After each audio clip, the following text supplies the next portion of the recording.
Hey, for a lot of people who maybe have joined this channel in the last few months, few days, last year, may not have realised that Sun and Moon was a much bigger channel. Originally, we started in 2016 and 2019, YouTube, I just woke up, YouTube had shaken the channel for no reason. They gave me a list of about 50,000 things I could have done, but they wouldn't explain to me. They wouldn't explain to me anything that I'd done. 25 emails to ask them to explain what they'd done to my channel. They wouldn't talk to me. Not at all. Wouldn't email me, wouldn't do nothing. Anyway, I had downloaded some of the Hangouts from this channel, and what I'm going to do today is something different, because Sun and Moon was, or still is, a research group. We used to do masses more research, but then we did do quite a lot of research. So at a certain period of time, we decided to go with the people instead and do it more as a people channel, have the people come and chat to us rather than just having researchers, because we've done so much research. We still don't know what shape or size or anything, so that's what we did. Anyway, I used to go on the channel. There I am on the video. Anyway, what I decided to do was take a part of this hangout. This hangout was about electrical arkings and about the stone balls that fall from the sky. The hangout that I'm using has artists, is the person doing the pictures, and later on in that hangout, Angel Geezer, he is into pyramids, turns up. On the hangout is a lady called Judith and Patricia. They sit very quietly because they were listening in. But anyway, sit back and enjoy this great hangout. I do admire artists and his hard work for this hangout. Anyway, thank you very much. Enjoy. Cool. Hey, good evening, everybody. We are back tonight. The date is the 26th of the 11th, 2017. So far on the panel, we have Judith from Israel, Patricia from the UK, me from the UK, and artists from Germany. And what we're going to do is, or what artist is going to do, is a continuation of these electrical strikings which happened over the plane we lived on. And who'd like to mention that it's a continuation of Chris Monk's work. So artists, I just wanted you to explain a little bit about Sun and Moon, because I had one comment on the channel, and I asked you if you explain what Sun and Moon is and then go into your research. Well, indeed, like you already said the last word, we are about researching everything on the flat plane. And we are a research group, and we invite all kinds of people to show their research and show their work and show all the research they did, like Chris Monk, Rose Sanchez, Santos, me, all other people, FPV, a lot of many others, of course. And we are a research group, and we are investigating the world we live on. And what's the other objective that we're trying to do, artists? We invite everybody to bring everybody together as best as possible. Yeah, indeed, bring everybody together as best as possible, and exchange all our research we do, and all and that's basically what we do. One big family, and exchanging research about everything. And that's why I like this channel, because sometimes people come on who have a puzzle piece that fits in the puzzle I'm making. And that's great that we have a research group like this, that everybody has a puzzle. And sometimes you don't know the people who has that missing puzzle, and they bring it to the table, just like in our lesson laying out.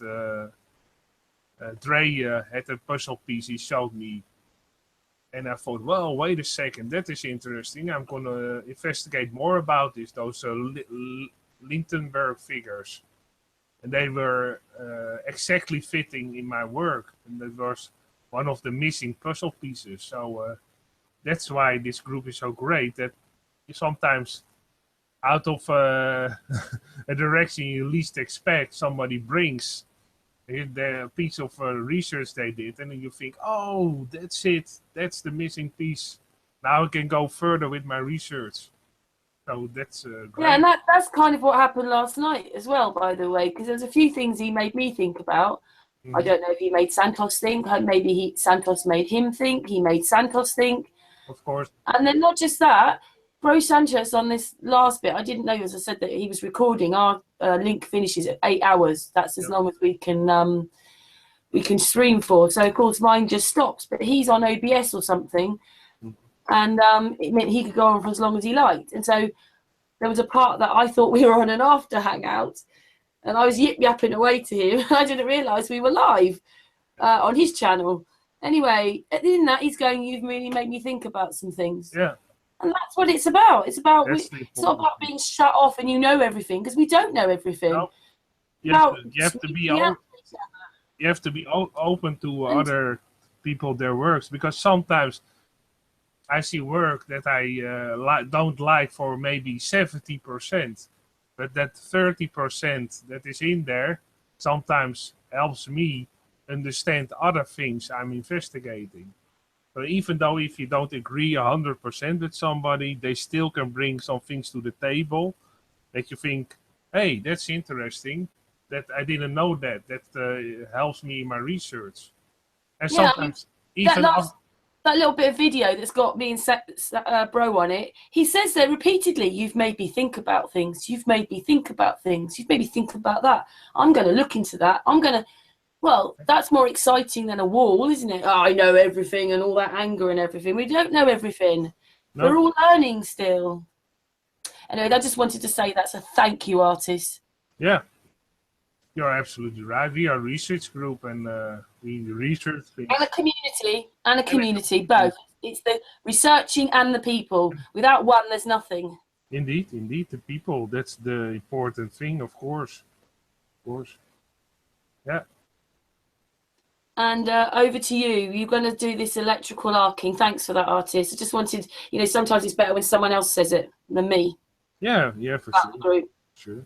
But I agree 100% with you that all research is good, even if you don't agree with it, because sometimes somebody has another kind of research, and then at the end, the ends meet and you have things in common. So it's always great to listen to everybody. Yeah. And you've been doing some more research, haven't you, which you showed us the other day, which you're going to Yeah. present now. Yeah. Then in continuing research, the continuing research. Do I Okay. present you then? I'm just going to Yeah, present you. I've got the first picture up. Oh, there's those. Yeah. That picture. Well, think I start a little bit with I discussed last time around. Let me clear my throat and take a sip of my tea, and then I'm going. Are you going to go for as long as Bro? 10 hours. No, that's way too long for me. And then did anybody notice he didn't go to the loo and he didn't have a drink? He did when we finished streaming on Sun and Moon. He went to the loo, Yeah. but he did. He just went for 8 hours. I was stretching it, maybe. Yeah, Yeah. I don't know. Maybe he has a bottle under his desk. Who knows? I don't know. Yeah. Okay, here's the next bit in the presentation. First, a little recap of last time. These are those spheres that Dr. C.J. Ransom did in certain kinds of sand.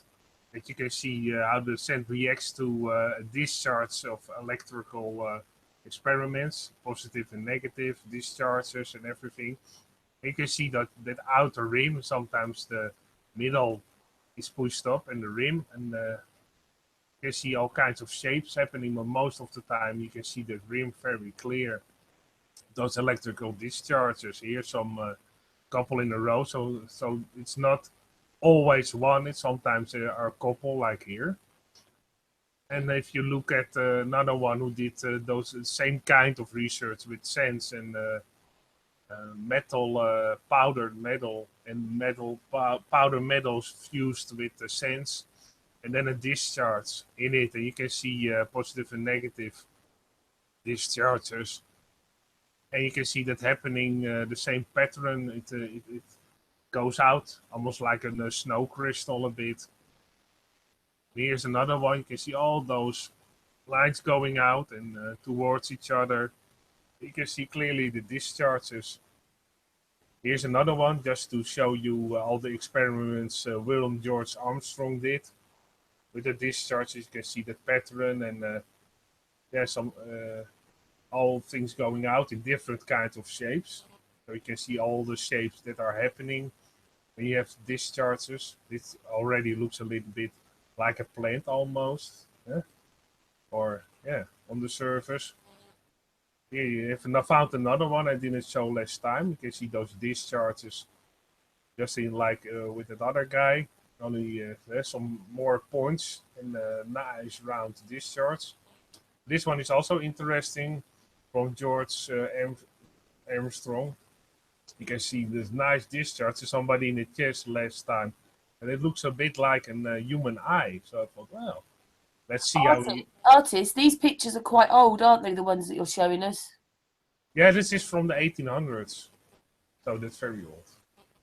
And after that, there weren't a lot of people who did that experiments again. So basically, there are two guys, as far as I know, who did those experiments. And I'm glad you can find them in old archives. It's sometimes a little bit hard to find, but you can find them. If you type in electrical discharges, for sure you will find these. And this again, like somebody said in the chat, looks a little bit like a human eye. And I thought, well, let's see how a human eye looks. Well, you can see looks the same. Also that black hole in the middle. You can see all those lines going out, electric lines. So that was very interesting. That looks a lot like an electrical discharge. And I found out what Dre was mentioning was the Lichtenberg figures, and I thought, well, let's check into that. Basically, it's a microwave transformer.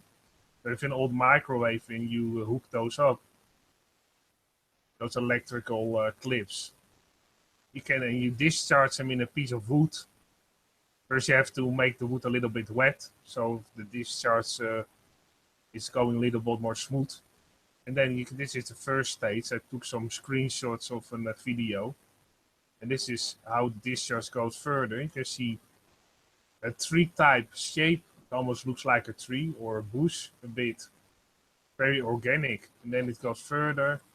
And at the end it meets towards it. So the discharges are looking for the other charge to click onto each other. You can see a tree type of shape. That was very interesting. And I thought, well, those three type of shapes you also see on the Earth. This is another Lichtenberg figure, so you can see that the shapes sometimes differ a bit. If you compare that to Google Maps, you go on Google Maps, you compare it to that. You can see he also discharge, very clear. Very darker than the rest of the surroundings. This one is far darker. And you can see the discharge going over here, like a tree type of shape of a tree. And here's another one going down. And they look exactly like those this Lichtenberg figures. So I thought that was interesting, that those discharges look exactly like those Lichtenberg figures often. And you can see this is basically that mountain, this dark mountain in the right corner. If you look close to it, you can see that it's all crumbled down by a strong force. This was probably once a solid mountain. And that was basically pushed out of the earth, because I think everything was pushed out of the earth. And sometimes the surface is also lowered. So you have two ways. Sometimes it's pushed up and the surface is lowered, or only it was pushed up, or only the surface is lowered. But I've showed that in the other pictures. You can see this is pushed out and it's crumbled down. It's not that solid anymore. It became rubble. And here's some other figures. Here, this is in Sirat in Egypt, near Chad, Sudan, in Egypt. Hey, artist, the one thing you've noticed by all these arkings, the trees are growing, yeah? Yeah, That's another thing that I will show in a bit. Indeed, near those sorry. arkings, often, no worries, Karen. Often near those discharges, the trees grow better. You can also see these are basically also plant life in those arkings. And I have one that I can zoom in here. You can see also these discharges very clear. And here in the mountains, and indeed, like Karen mentioned, those trees are very nearby here. In those arkings, the discharges in the mountains even, it's most time the most fertilized ground in the area. And what's also interesting, sometimes you have those strikes, a positive and negative strike, and you don't see nothing on the surface. Well, often it's underground. Like this jewel cave, it's a national monument, and it's also near those discharges near the petrified forest, because you don't, in the petrified forest, you sometimes don't see those tree-type shapes, those electrical discharges, but they are underground. So that's interesting that sometimes it's not on the surface, it's underground. And this one is just found one in Africa, in Botswana. Well, this looks a lot like a tree. So there are trees on the flat surface, only they're not vertically, they are horizontal. Because this is a very clear tree type. That's crazy, isn't it, artist? Yeah. It's very, very, you can find this very easily. If you zoom in on a part of Africa that is South Africa, you can find this shape very easily. In Botswana, Africa, it's even on a high altitude, you can see this very clear. And this is also a discharge that I found in Australia. I thought let's see also other countries, and you can see this is the discharge. You zoom in, very clear, that rounded shape, just like those tests they did with powdered sands and powdered metals, that you get the discharge. This is exactly the same shape. And you can see what happens around it. If you take a look, you can clearly see that those discharges here, all the mountains are pushed aside. Very clear, like a ripple effect almost. It's a very strong force that went straight through this surface and pushed up mountains and pushed down surfaces. Here over here you can even see those tree-type figures, because there isn't even water in this area. But still you can see all those lightning strikes. They just like lightning in the sky. That is also electric. Also looks like that, and it also looks like trees. So it's all electric, magnetic discharges. And then you get all these kinds of shapes, those craters and those pushed up surfaces. And this is a close-up of that. This mount, near Mount Connor. This is the Boos Bluff crater. So, interesting name. And this is basically near that, close by. And this is the Mount Connor. And this is pushed up. So this is pushed down into the surface, the earth. And this is pushed up from the surface from the earth. And again, see, like in those experiments in the beginning, you have a rim around it. Here you have a rim that is pushed up a bit. Then the rest is lowered a bit. You can see that. And then this is pushed up again. So you have an outer rim that is pushed up. Inside it's pushed down a bit. And in the middle it's pushed up again. So often this kind of shape you can see with those electrical discharges. This is from the side. No, you can clearly see it. Yeah, to me it looks like it was pushed up, very clear. And again, like Karen mentioned, a lot of trees in this area and surrounding. There are also trees, but in this area the trees are the biggest and the highest, almost 99% of the time. So that's interesting. This basically distance is 184 kilometers from Mount Connor to the Boos Bluff crater. You can see the electrical discharge happening. Here it's very dark, and here there are waters again with salty waters. That's also often the case that you have salty lakes near them, because the salt is attracted to that area, and also iron and minerals are attracted to the area. Often those mountains are rich of iron or minerals. And just like I showed near that area, very close by is this Nicholson's gold mine. So you can see even gold is Just to attracted to that explain, area. artists, when those arkings happened, Yeah. it's what Chris Monk reckoned as well as you, that this would have all taken just minutes to do. Yep. This whole thing would happen just. Yep.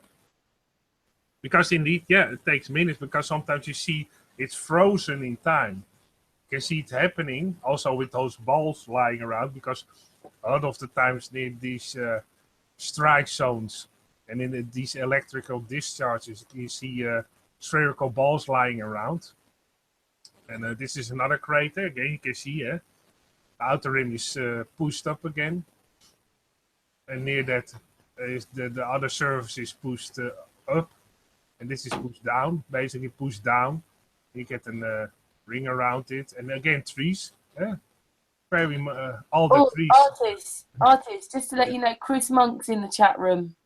Okay, cool. Hey, Chris. Hello, Chris. Thanks for being here.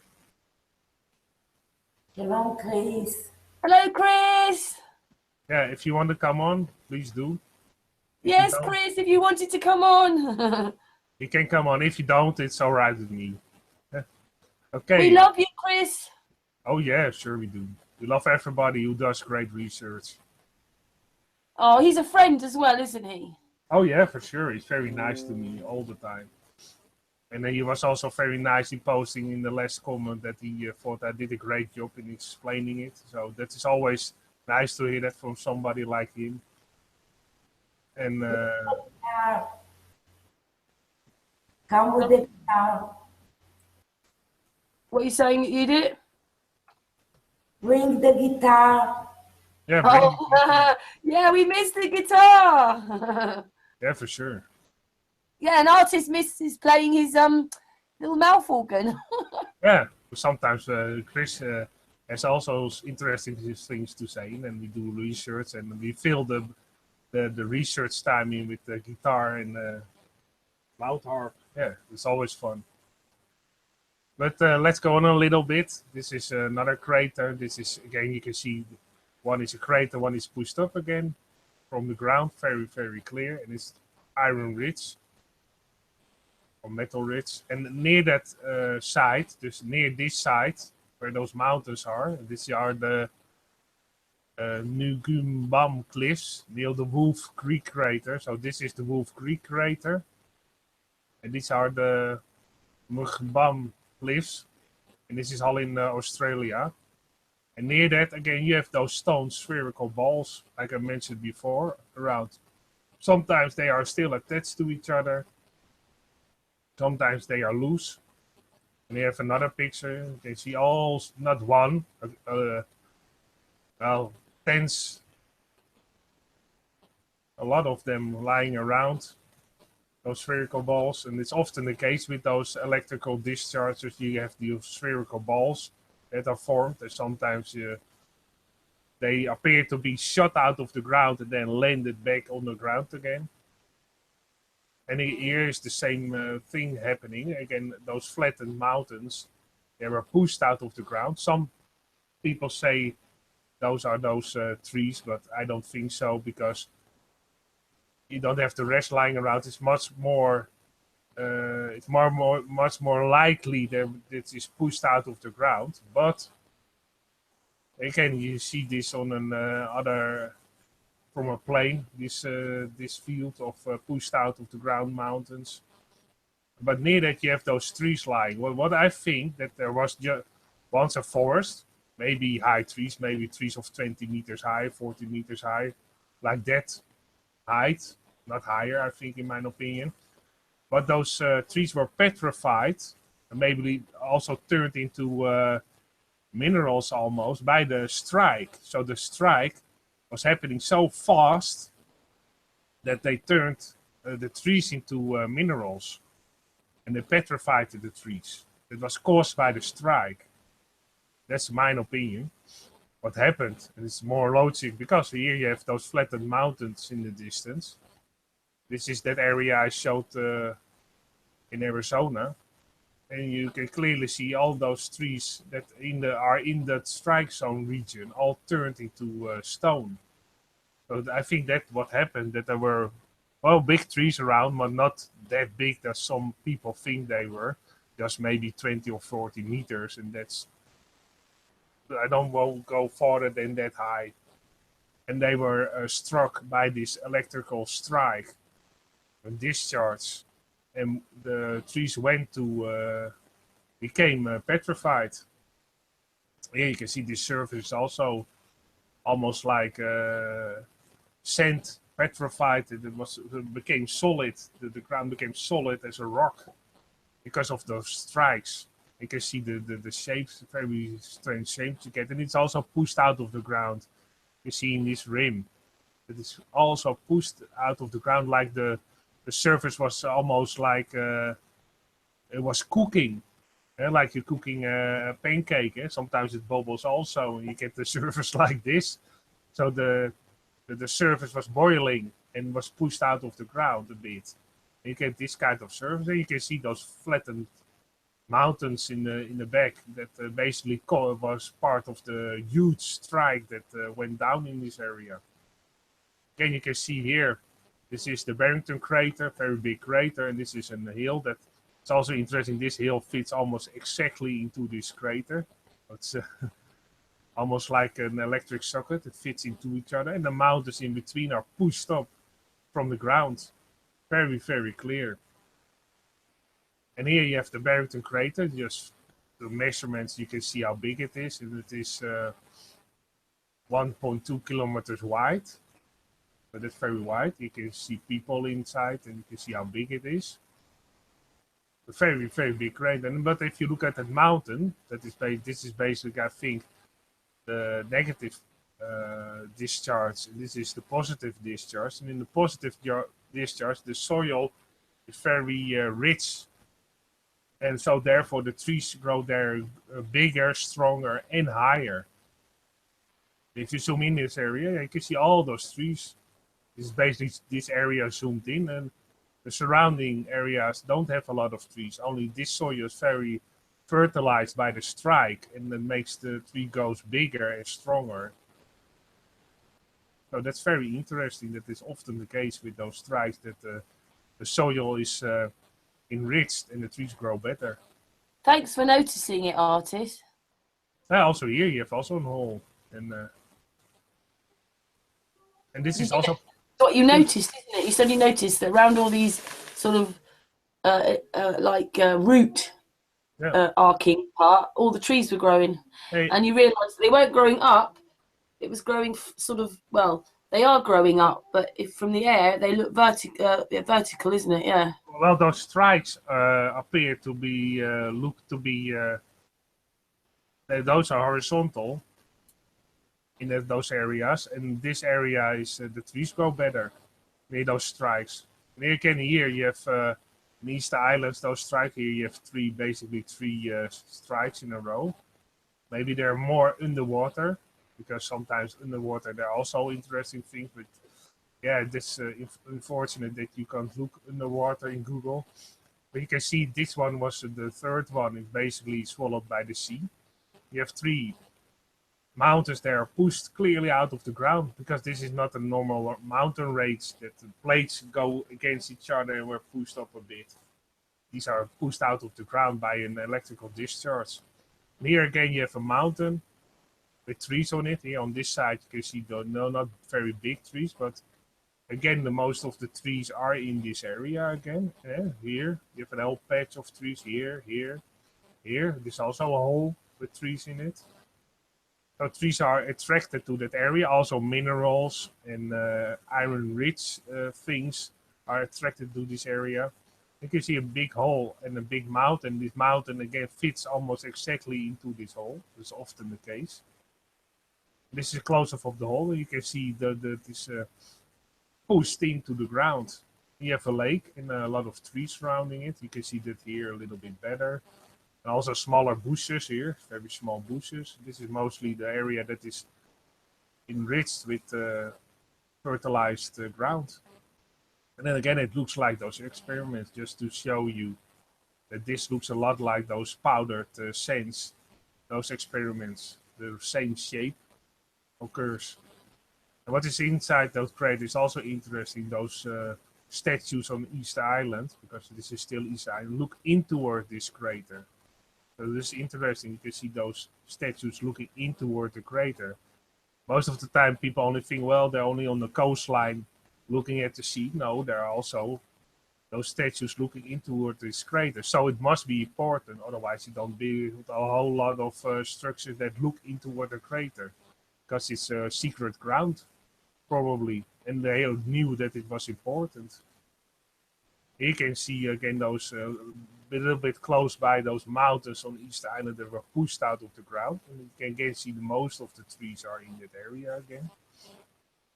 Here you can see it from the ground. This was only one picture I could find of these three mountains that were pushed out of the ground. And you can clearly see it is pushed out of the ground. Like you have a piece of clay and you put your thumb under it and you push, get the same type of shape. And this is in Castle Rock in New Zealand. You can see a big strike happened and basically turned the mountains into rubble. A very big strike. You can see those mountains again are pushed out of the ground. Very clear. On the angle, it's a little bit on the angle, sideways. But here you can see it's pushed out of the ground in the distance. Yeah, not pushed out, very clear. The weathering is very big on those stones. Maybe those holes were caused by weathering. Maybe it was because of the strike. I don't know for sure. I have to do a little more research about it. You can see the size of those rocks. Those are very big. Here's a bicyclist who's bicycling through those mountains. And you can see the strike in all kinds of directions of that mountain. Very strong force, because you can see all those rubble lying around, all those stones lying all over the place. They were shot out of the mountains, yeah, all around, and those holes. What is also interesting on this side, you can see those holes again in the stone. Very strong force made those holes. Maybe this is where those balls were extracted and were shot into the ground, or in the air and then later onto the ground. It's also spherical shapes, or spherical balls, or spherical shapes in the stone. And what is also interesting, I saw this video, and you have here a structure that is very sharp here, with edges that are very sharp. If you zoom in a little bit into that, you can see a very sharp edge. So what is a possibility on this strike zone? Often they build nearby, or actually on the site, they build ancient structures. Or there was already an ancient structure because of the electrical harmony in that area. Yeah, but they obviously knew, didn't they, then, that there was a lot more, like if the trees were growing there and the rich soil, they knew, didn't they? Yeah, of course they knew. They were very smart, because they build monolithic structures that are so advanced. It's even hard nowadays to build those structures. And you can see, what is interesting, you can see those mountains pushed out of the ground. But where is that hole, that sinkhole basically, that negative charge? Well, it's underground. It's a hole underground. So sometimes the discharge is not vertically, it's horizontal. So you have a horizontal discharge. That's why you can clearly see here also in this picture. I'll go back a little bit. The discharge is horizontal here. And under the ground, under this big mountain, you can see that the discharge is under the ground. It's basically under there.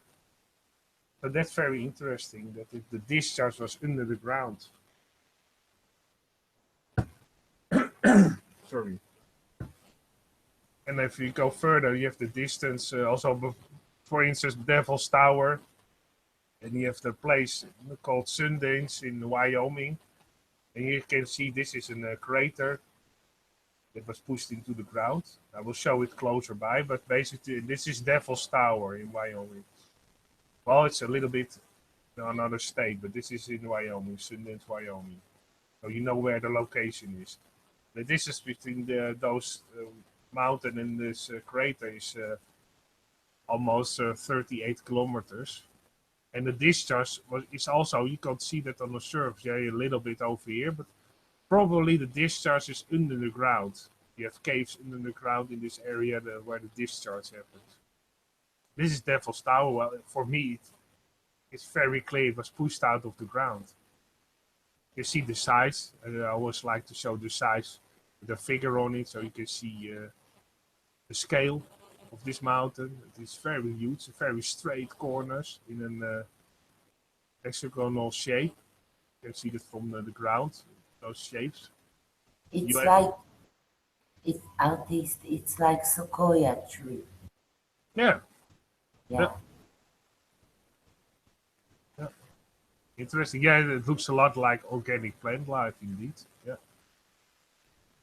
And if you look very close to the surface, a guy was very thankful that he made a picture close up. You can clearly see that there are minerals in Devil's Tower, all kinds of minerals, and they are attracted to the site often. And then you can see all kinds of minerals, or sometimes it's iron rich or metal rich. And you have also in the coastline of Northern Ireland, you can see that it was pushed out of the ground. And then you look, if you compare it to the shape of a honeycomb, you can see also they use the same shape. So there's something with this shape that is very natural to occur. That's why I showed this beehive. That you can see that is a very natural shape. Also insects make. This is Devil Tower pushed out of the ground, very clear to me. And this is that other strike that is nearby Devil's Tower in Sundance, near Sundance, Wyoming. And you can see the star shape into the ground. It also looks very like this experiment of a discharge in powders, metal powders and sands. You get the same type of shape. So that's very interesting. And this is another one. This is Dupont du Tape in Colombia. You can see this is also from this is very clear pushed up. You have an observation deck with a thrift store and everything, and you can buy probably pictures of this mountain. And you have Artist, it's a very interesting question in the chat room right now that Trouble's asked. Okay. She put, push those mountains out of the ground. Does it change the nature of the rocks raised, or is it just raising certain types of rock? It raises the rock that is in that area, but it attracts metal from the surrounding area. So with the discharge, the mountain is pushed out of the ground, but it's not only that rock that is underneath that is pushed out, or the surface that is pushed out. It's also it attracts minerals and metals from the surrounding area. It is like a magnet. It attracts all the minerals and metals from the surrounding area, and that they are pushed also into that rock. So often, like I showed before, you have minerals in those rocks, or it is metal rich, iron rich, or it's gold with gold, or other kinds of metal, copper. Hope that answers this question.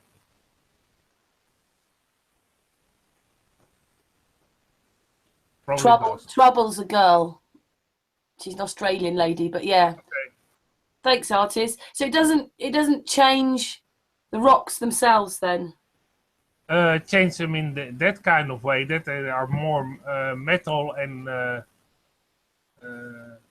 metal rich, or they are rich with the gemstones. Chris has added in the chat, when the rock is created instantly by the electricity as it fuses sand together into rock formations. Yeah. Yeah, that's a great explanation of it, yeah. Thanks, Chris. It fuses sands into rock, and also it attracts metal-rich things in the ground. It's attracted into that. And on this mountain, this sometimes plant life is very different from the surroundings. This is basically the Pychiama heteropolia plant, but I won't pronounce it again. And you have a different kind of plant that is related to this plant. It looks very much alike, only I think it's more reddish of a color. And it is a little bit different, but it's related to this plant. And that plant only grows on this surface of this mountain. So often there's also specific plants that grow on those mountains and not in the surrounding area. And this is basically that strike I showed a couple of times. This is in Bolivia and Peru. And here you have that strike, and it goes all the way down, basically pushed down aside those mountains. Here you can just strike very clear, pushed like you push with your thumb in the sand. You get that same shape. And this goes all the way here. You can see the surface is boiling. Again, a very big salt lake. Like there's often near that area a very big salt lake. Here, this is the end of the strike, and this is 18 miles from point to point, so you can see the distance. You get a bit of, you see how big of a scale this is. And the strike goes all the way up, and in this lake, artists, and they're not showing any curve, are they? No, very flat. Yeah, all flat. I think it also on a flat surface, those strikes are far more easier. If you have a rounded surface, that strike wouldn't appear to be the same shape, I think, in the same kind of fashion. So I have to do a little bit more research on it, but I think those strikes only can occur on a very level plane, in my opinion. And even in Africa, you have those strikes, and here, if you look closer on these mountains, you have here the darker mountain. You zoom into this. Sometimes you can't zoom into a mountain because the image is not very sharp, but sometimes you can in this way, and you can see again they are extracting material from the mountain that is iron rich, probably. It's a kind of metal they are extracting, so that's often in the mountain. And this is again the hole, the crater, and it looks like it's a centrifugal force, or the force that was turning around, the spin and everything outside. Again, you have here, if you look very close, those three type of shapes. So it's all electric. See, there's no water over here, but still you can see all those trees type of shapes going outwards. So that also proves very clear those three type of shapes that look a lot like those Lindenberg figures I showed before. Very, very clear. So that's also very interesting. And you have those holes here. You have basically a very big hole. And again, the middle part is pushed up. So again, the same type of fashion. Here you have two smaller ones nearby, and then a bigger one over here. Again, you have the outer rim is pushed up, then it was pushed down, and the inner circle is pushed up again. And here you have that in South America, and near Antarctica, you have a big strike on all the way going here. It was pushed very clearly, and this was the end. And in this area, you have all kinds of different kinds of surfaces on the Earth that look very strange, like this one, all those balls. Again, exactly like those experiments I showed before from William George Armstrong and Dr. C.J. Ransom. Exactly like those experiments. It's very, very interesting. Here's another one. You can see all those craters and mountains here. This pushed down, this is pushed up, this was pushed up, this was pushed down. It's almost like you looking at the moon. Maybe sometimes they will make a landing on Mars here. Look, it's Mars. And they will fake it like they often do.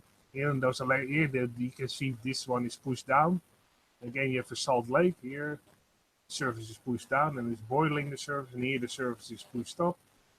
So it's pushed down and up. Here you have another strike zone that looks very similar in that one in South America and in Antarctica, but this is maybe the northern part of South America. This is Mexico. That's the Caribbean Sea area. Whammo! We went straight. You can see this line going up. Okay, and also here on the surface, those mountains are pushed here, up, pushed aside. Everything very, very clear to me. And you have those sinkholes in this area. The ground is not that stable anymore. The sinkholes. Yeah, if you have a bigger sinkhole, this is a house. I wouldn't like to live here because it appears to be very dangerous. This sinkhole, and maybe the ground sunken down because of the electric strike. The surface is still not that stable in certain parts of the world. And again, those spherical balls, like I mentioned before, in this near this area, you see where you have this big sinkhole. You have those spherical balls, and here you have spherical balls that are still into the ground. So it's very probably it happened like those balls were shot out of the ground because of the electrical discharge and then fell back down to the earth again. Because most of the time you can only see just the surface of the balls because those were dug up from the ground. So that's very interesting that all near those strike zones, you see all those spherical balls lying around almost every time. Sometimes I can find those spherical balls, but they are probably there are around. But yeah, you don't have photographs of them. So I think maybe near to 100% of the time you have those spherical balls. Only sometimes you can't find the pictures of them. And this is just another example. This is in Kazakhstan. You see an electrical discharge, going to the mountain. Basically, it's squashing the mountains flat. And near that area again, you can see those Lindenberg figures above. You zoom in a little bit. Here you have all those three type of shapes. Again, here very big ones, all near that area. And basically, these are pushed out of the ground, but it's also like some electric charge went over it. So it was pushed up and then it was smeared out. And in the middle part, near this middle part, surrounded are again spherical balls. And if not one, thousands lying around. Very, very, very interesting. And then again, like you mentioned last time, it appears that they were spun around because you have those lines. When you have a potter's wheel and you spin some clay on a potter's wheel very fast, you also get those lines. If you have handmade pottery, you have to look. If you look inside, you can see all the same kind of lines in pottery. And this basically is still fused together because the strike happened so quickly. This ball couldn't be separated from each other. Sometimes they are, so that's also fits that it was happened very fast because sometimes in the process it is frozen. And again, another picture of all those balls lying around. Sometimes they are broken because of the weathering. Most of them are still whole. And if another discharge in Romania and Bulgaria, what? Okay, here we go. So very big discharge. Boemo. And again, you can see those mountains look like three type of shapes here. Also here, this area, almost like you have. If you draw a tree, it almost appears to be the same. So the shapes are there, only they are horizontally. And again, near that mountain range, the most trees, normal trees, they are growing there. Again, near that area, nothing around it, nothing. And in that area of the strike zone, again, the most trees are there. And they are often the highest trees and the biggest trees. And again, in this area, and that's interesting where those three type of shapes are. There are the balls again in this area. You can see there's again spherical balls. Some are still attached to the mountain because they were stopped in the process. Probably if the process of that electrical discharge happened a little bit longer, just a couple of seconds, those round shapes will probably came loose from the surface. But in this fashion, they are still attached to the surface. This one is loose. Artist, can I ask you something? You know, you said that those trees, you know, when you showed us the petrified forest, and they're like crystals, and you reckon that when the arcing happened, it changed those trees. Yeah. Do you think the same happened with these balls and things? They've been Yeah. petrified due to the arcing, but Yeah. there was something else that's been petrified, mud or something, because someone's put mud fossils. Yeah, could be mud fossils or other kind of fossils. Yeah, that were petrified. Yeah, or even giant mushrooms. It's arcing. Because they look appear to have a bit of a mushroom shape. Yeah. So who knows? Maybe they are petrified mushrooms, big mushrooms, or other things that mud or sand that fused and make those shapes. Because often they are round shapes. So there are a lot of possibilities. Yeah. But it's all petrified, or it was pushed towards the surface, and it was coming out of the surface. Because again, you can see the weathering on the stone surrounding these structures is much more. Sometimes if the weathering goes on a couple of years, probably they will come loose because this under these round-shaped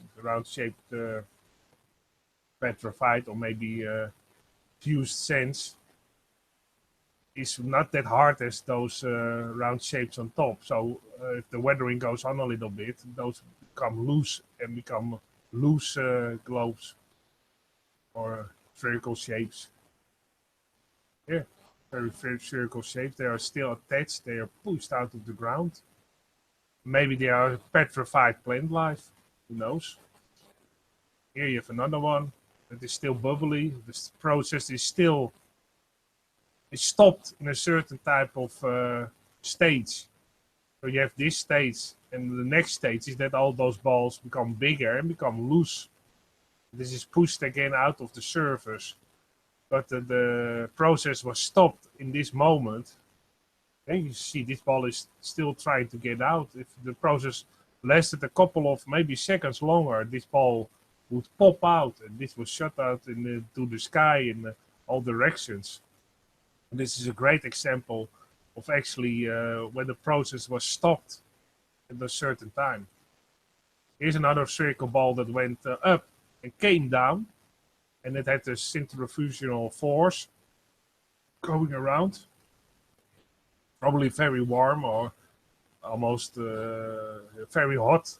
It became very hot and intense, and it spun around and came down. And this is a meter thick. This dolmen is a dolmen construction, metallic structure. That the ball came down and went straight through the structure, and then spinning away.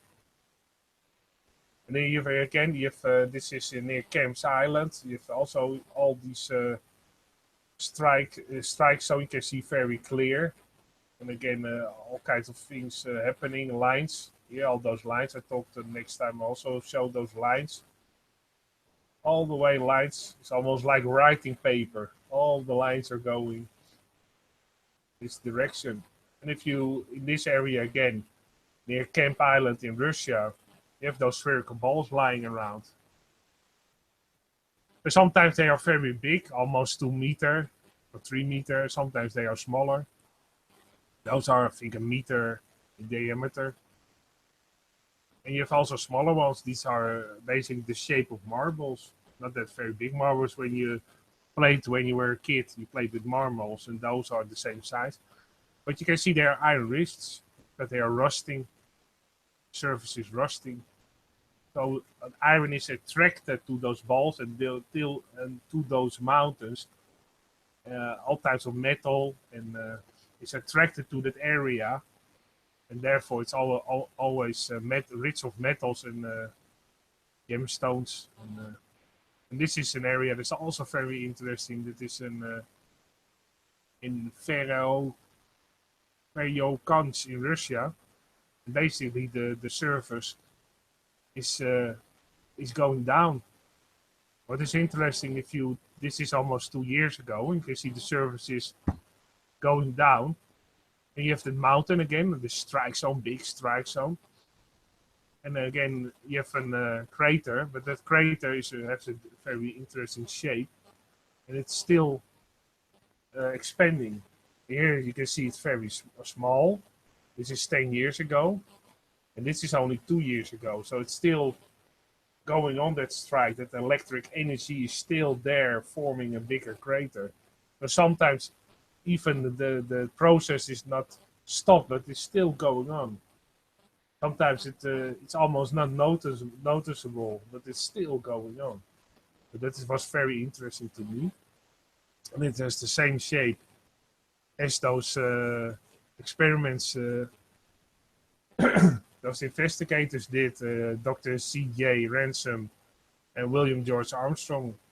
Those did those experiments with sand. So you can see this shape looks almost exactly like this shape in Russia. So that fits perfectly those experiments. You can see how big of a drop. These are people. What a big of a drop down. Artist, this to you reminds you of the Grand Canyon, doesn't it? Yeah, for sure. It does remind you of the Grand Canyon. And probably because in this area the surface is not that stable, it's still going on. The surface is probably also becoming lower and lower, this surface. So it's still sinking down, sinking down, sinking down. So and it's still expanding. So maybe in 500 or 1,000 years, this area becomes so big that it looks even more like the Grand Canyon, but it already does look like the Grand Canyon. Hey, Artist, so something else just to say to you. FPV in the chat room reckons his opinion is the sun or the moon arced there at some point. Yeah, who knows? Yeah, it's all electrical. It's all electrical things on the Earth that, and also the sun and moon are probably have to do a lot of it, because the sun and the moon are also electric and in an electric field of the whole Earth. So of course they have to do something with it. Yeah. Here you can see how big of a drop it is. Here again, this almost looks a bit like the Grand Canyon. It's not that high, but it's still sinking and expanding. So you can see that the very big strike zone in the distance. And the trees in that area again are the biggest and the highest. Also in this area, this is the electric strike of the Potomsky crater in Russia. You can see again that outer rim, and then it pushed down and pushed up again. So you have a surface that is pushed up a little bit, and then the surrounding rim is pushed up a little bit, and the rest is basically the crater.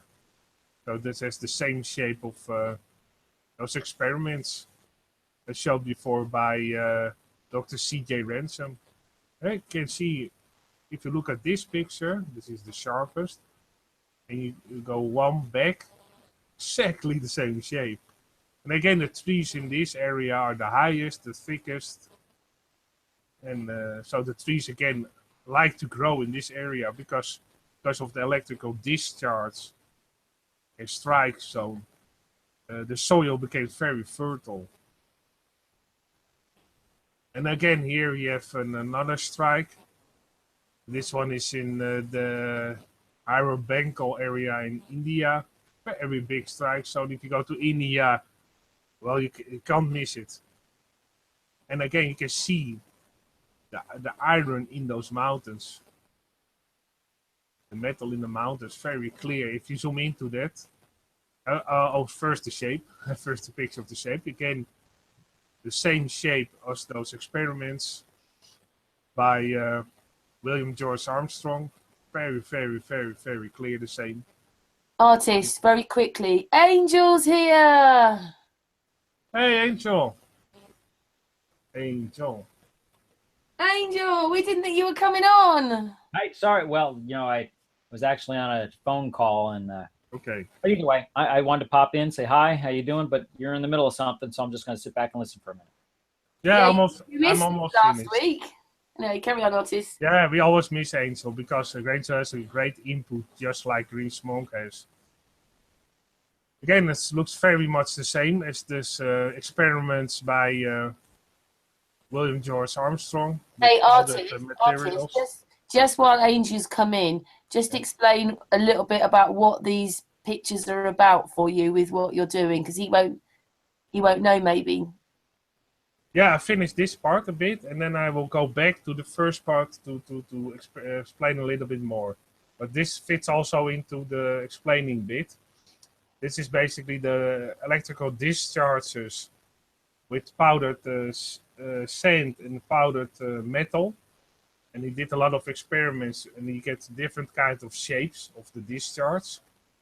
And you get this shape, and if you compare that to this strike zone in the Hara-Bengal area in India, it looks very much the same.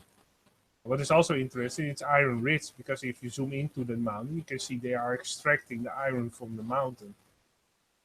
And also what is interesting, near that area, you have always mountains that became rubble. So it was once solid, but because of the electrical discharge, it became mountains of rubble. But now we go back to the beginning. Again, also want to show this in India. You have those Lindenberg figures. But for Angel, just a recap, I go where you can close your eyes if it's going too fast. This is the handier way to do. Well, let's rewind.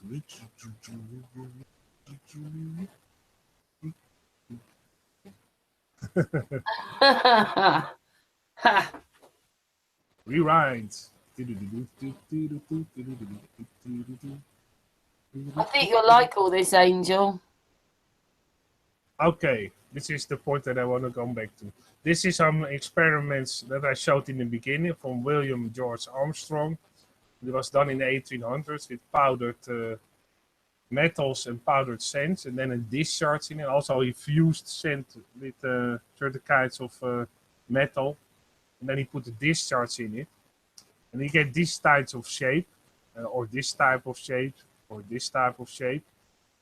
And if you compare that, this one to a human eye, for instance, it appears to be the same shape, very clear.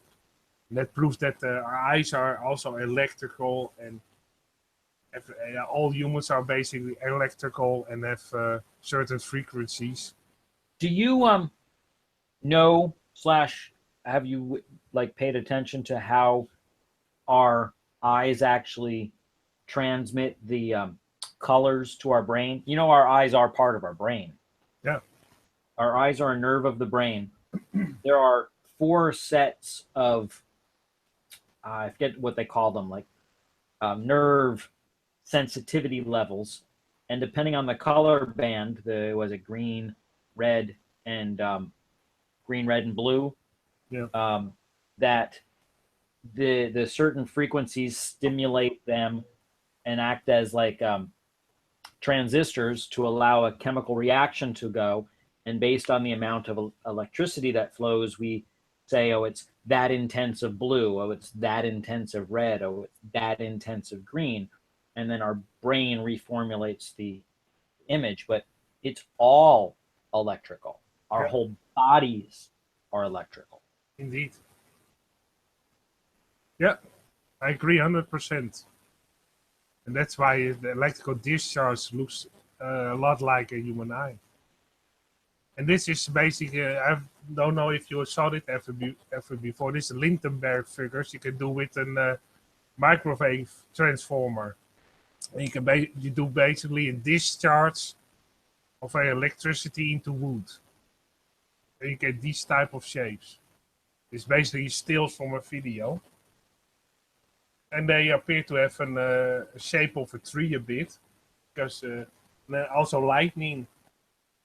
And what I was telling in the beginning, this is also a Lindenberg figure with an electrical discharge.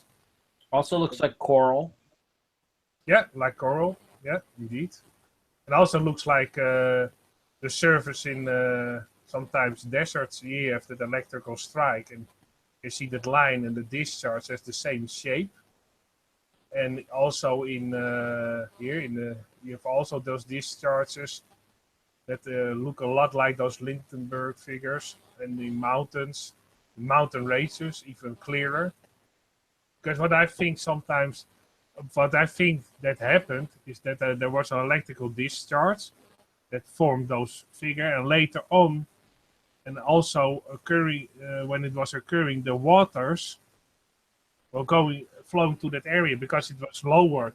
The electrical discharge, also with the Lindenberg figures, basically burns into the ground, makes the surface lower.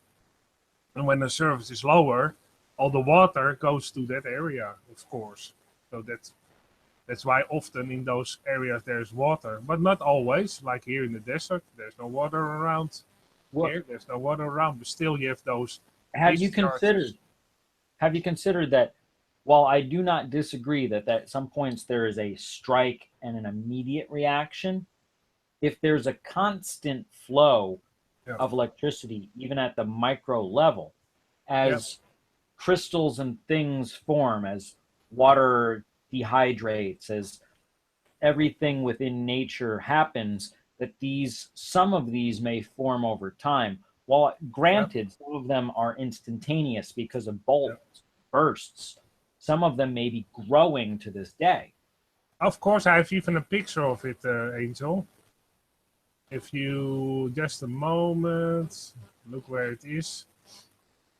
That's because I also thought in that same way that I thought, well, it's still occurring in micro level. Sometimes you can see it clearer. I have to look further at the discharge. I had a picture somewhere. Oh yeah, over here. Sorry, hoor. I'm talking for an hour. Sometimes you have to clear your throat. This is basically this is the electrical discharge. You have the mountain, you have the crater. But if you, this is 2 years ago. But if you go back 10 years ago, it looks like this. So it's still going on because this is, the shape is expanding, very clear. So you're absolutely right. It's sometimes the process is still going on. You can see it on Google Earth. This is not that big. It's big, but it's smaller, and it expands. Here you see it became far more wider. So indeed, it fits. Like there's a natural draw of some way, whether it be geographical. In this way, it might be water flow, and the water is taking sediment with it. But in some cases, I'm not opposed to the idea that because this whole electrical universe thing is kind of picking up steam, Yeah, most people have been into the whole heliocentric and heat and, was it uh, tornadoes and hurricanes being formed by hot water and hot air and cold air, and ignoring the whole electrical universe, which I really think is much more reality than just the hot air and cold air. Granted, when there's electricity, it normally generates heat, and hence, yes, there is hot air. And it could have been that scientists, again, 100 plus years ago, that weren't clued in on the whole electrical idea, that were just doing measurements and said, oh, hot air rises. Oh, that's what it is. yeah, And were benign to the electrical side of it. yeah, But I do still believe that there are ley lines and points of energy where certain parts of the ground, the terra firma we live on, are pulling energy in due to um, iron veins yeah, and other natural minerals. And there is a natural flow of electrons in direction A or direction B. And because of that, are generating some of these patterns, in addition to where you and Chris were commenting and really I think it's quite evident that there were bolts of immediate reactions that were like probably instantaneous, microseconds, huge foundations of Earth moving, because I think nature can display quite awesome amounts of power, in addition to showing micro amounts of power. yeah.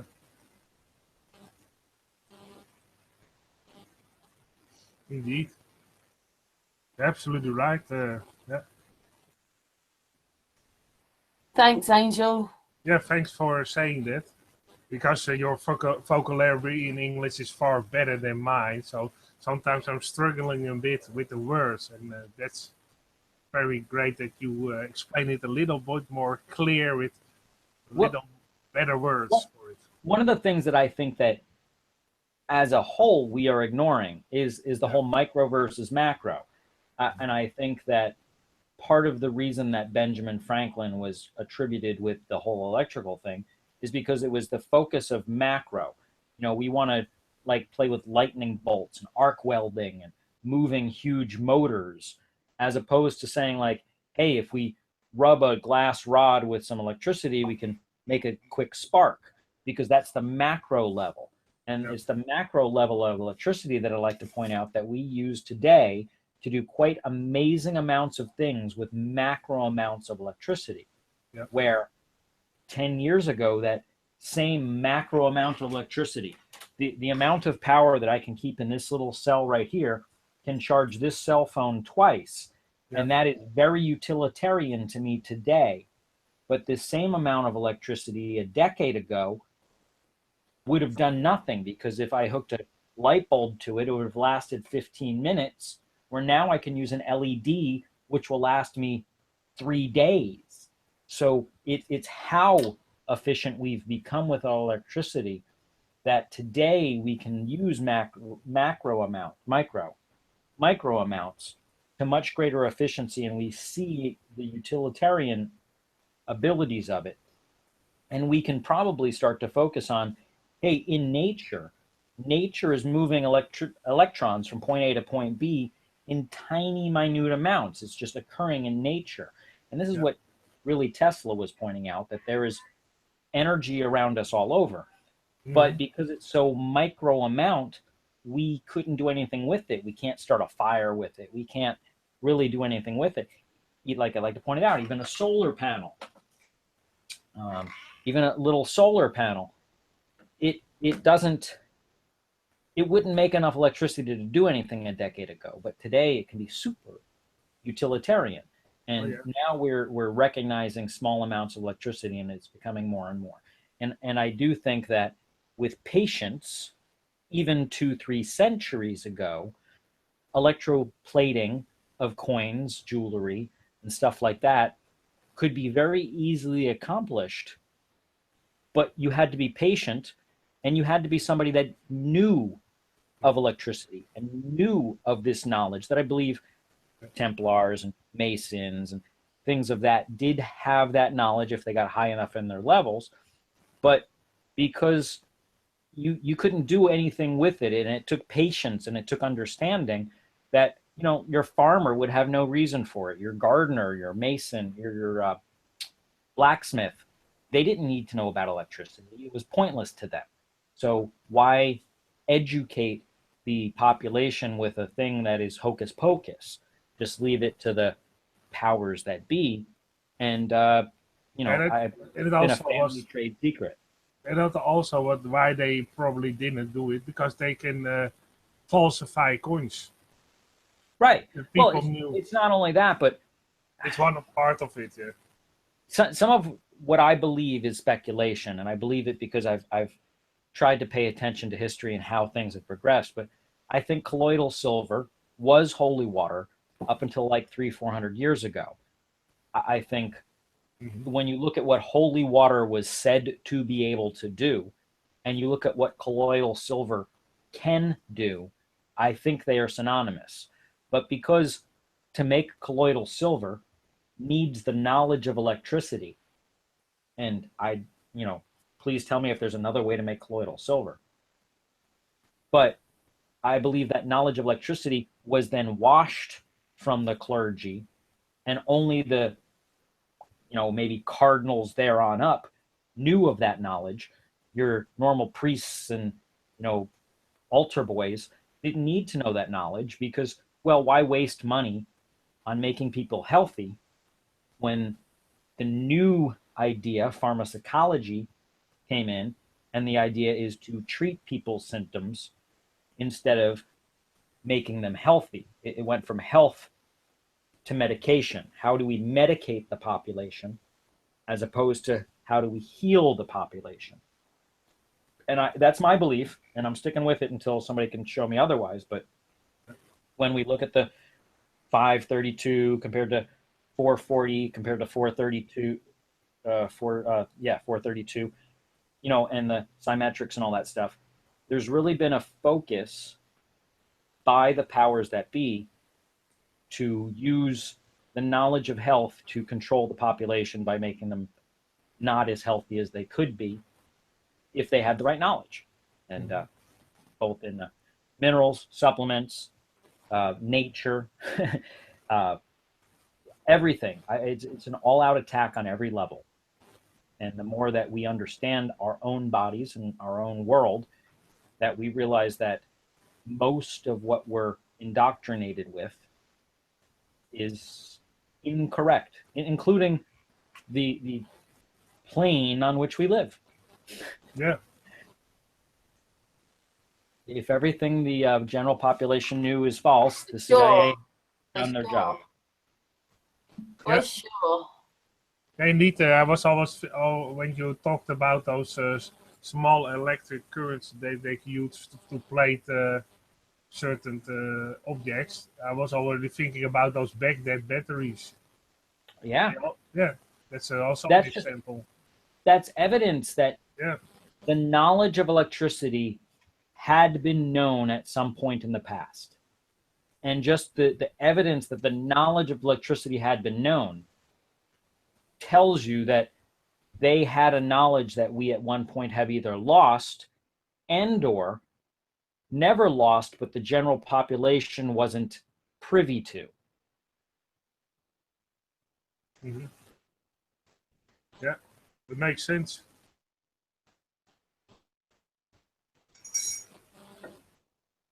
Yeah, makes totally sense. But go on with your pictures. You always have great stuff. Well, I reckon you're probably right, though. We weren't privy to it. Mm-hmm.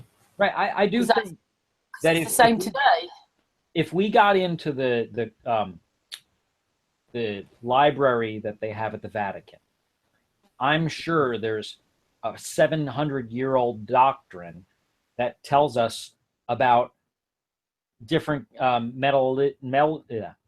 metallurgy and different ways of, you know, mixing different metals and making reactions. Any chemical reaction is kind of technically electricity, because if there's a chemical reaction, there's a movement of electrons from point A to point B.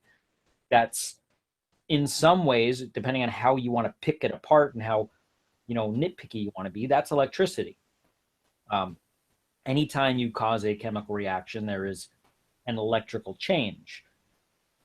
Yeah, I'm sure we could find a chemical reaction that may not qualify, but I don't know of it right offhand. But this knowledge has been known. And I was bickering with somebody the other day about where do you draw the line on what alchemy is? Because if I can take a hydrogen and turn it into deuterium, it stays the same element, but that's still a change of the nucleus, and I consider that to be alchemy. And that's where I was going into my pyramid thing with somebody, and I do believe that there's some technically alchemy within the structure, but I'd like to make a model and confirm it. And if so, it really shows that this structure is way more advanced than we want to give it credit for. And if there's alchemy, then technically that would be a nuclear reactor. And hence that would make the pyramid the oldest documented nuclear reactor, in addition to electrical. So it's not just electricity like a steam generator or something. It may actually also be a nuclear reactor when we get down to it. So, and that's just a new thing that somebody pointed out to me, that like, hey, that would technically be a, nuclear change. A nuclear reactor. Yeah. Well, if you want to play nitpicky, yes, but it's not nuclear as in the way we look at it, where we're taking like something that's radioactive that breaks, and hence it changes the makeup of the nucleus.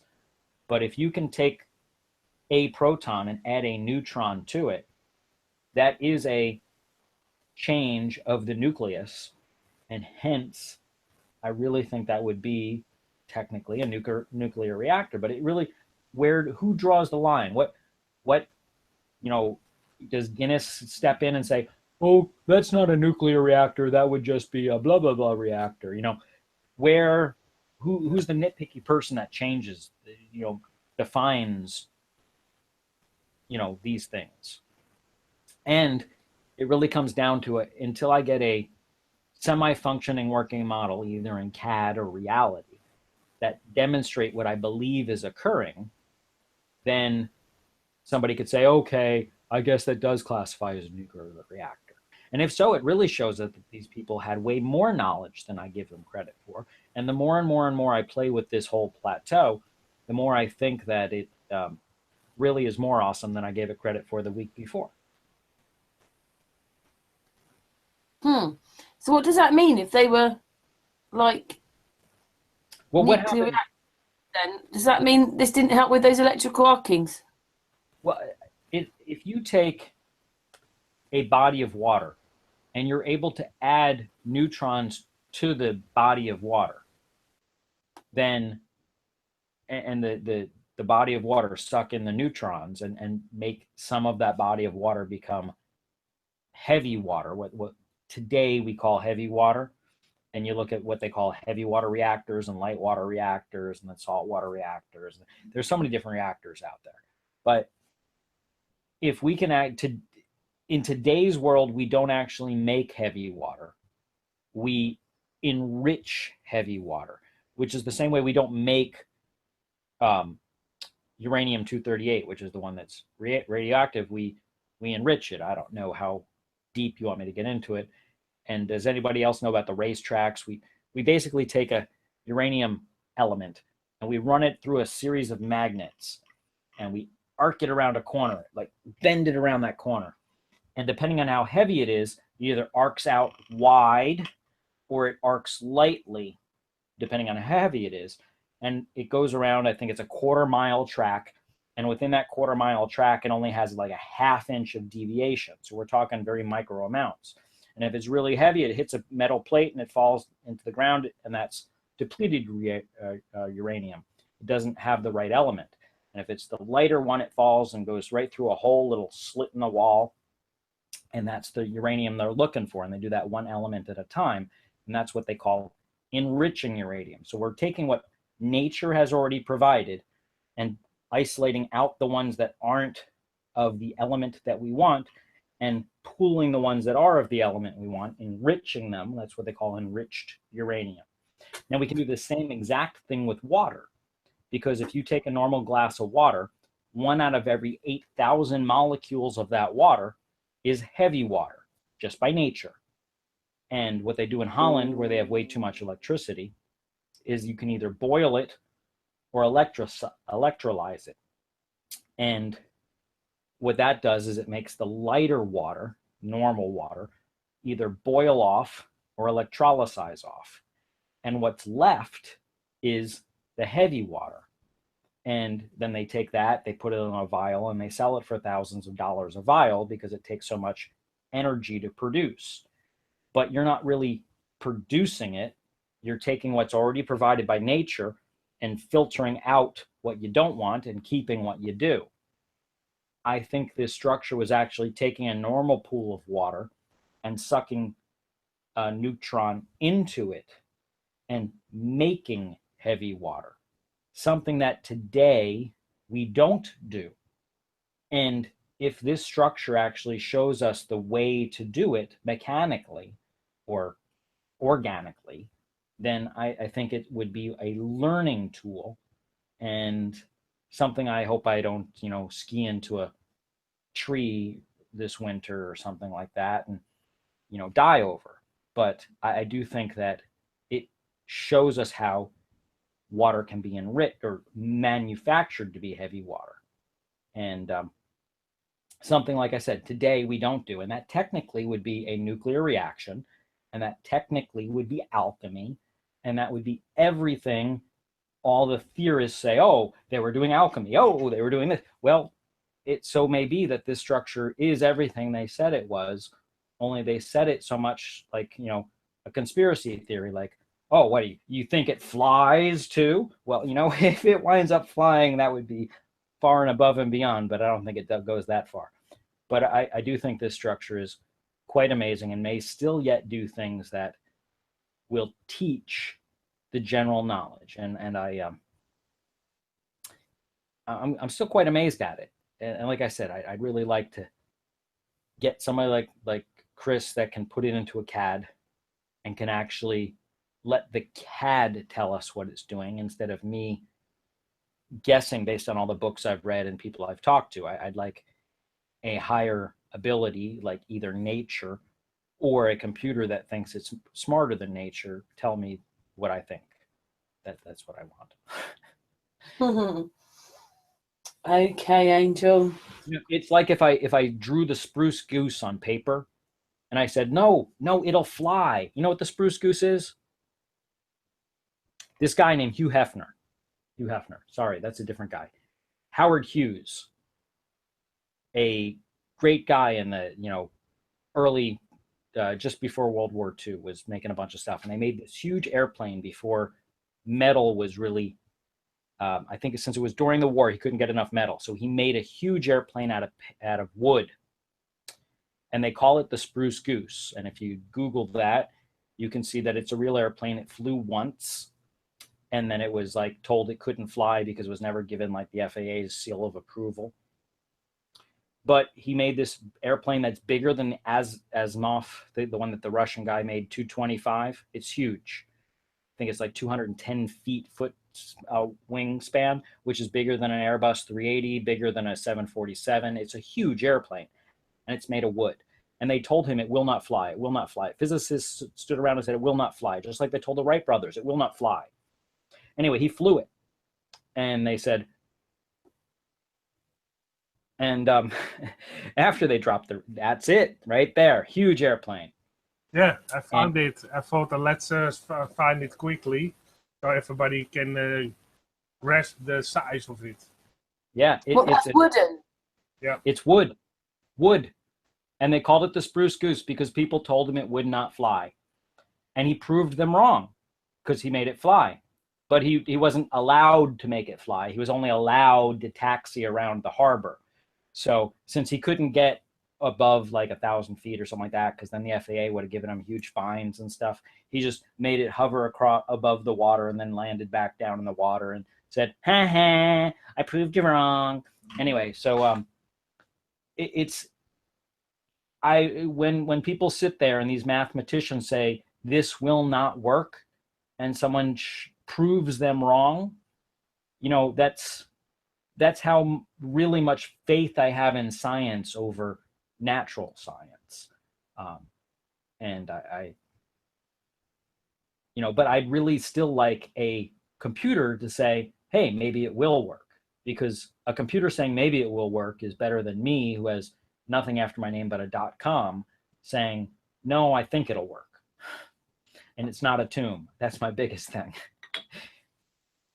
No, it's not a tomb, Angel. That should be the name of my book. It's not a tomb. None of them are tombs. Well, yeah, that's a good name for your book, indeed. Yeah, it's not a tomb. Yeah, it's not a tomb. That's an interesting title. That makes everybody curious. I like to call it. My initial thought was just add water, because really, I believe all it needs is water, nature, and water.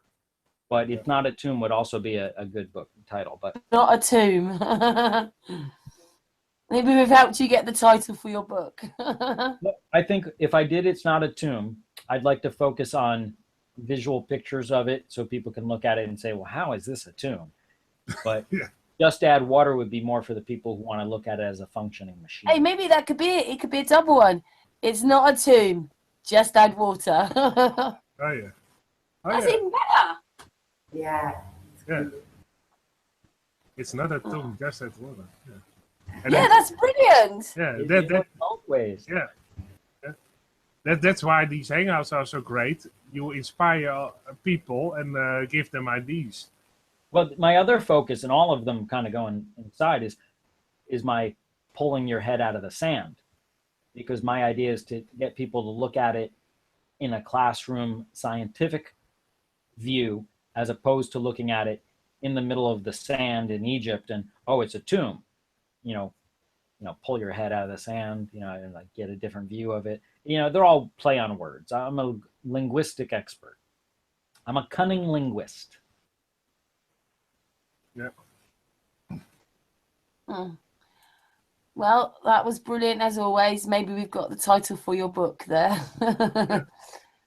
Artis was showing us some stuff. Do you want to go back to showing, Artis? I've derailed you. You go naughty ahead. No, I was basically finished. When you popped on, I was basically done.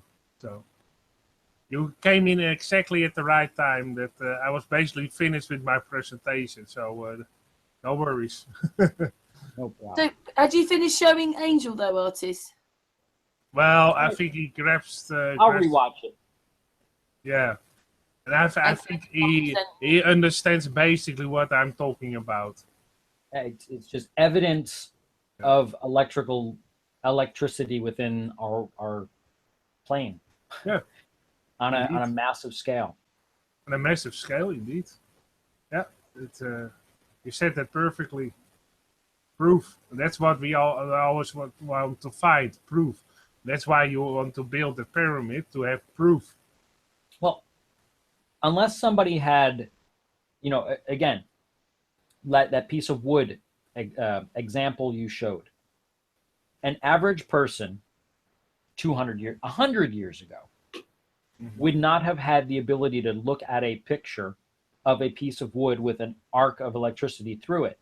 Not in video, not even probably in photographs, because you got to think 100 years ago, a book was expensive.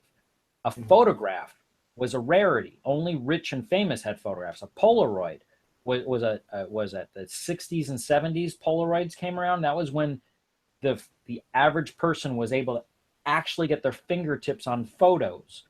Yeah. Before that, photos, you had to have a guy with a $2,000 camera, and that's $2,000 in the old days. That'd be like a small house camera.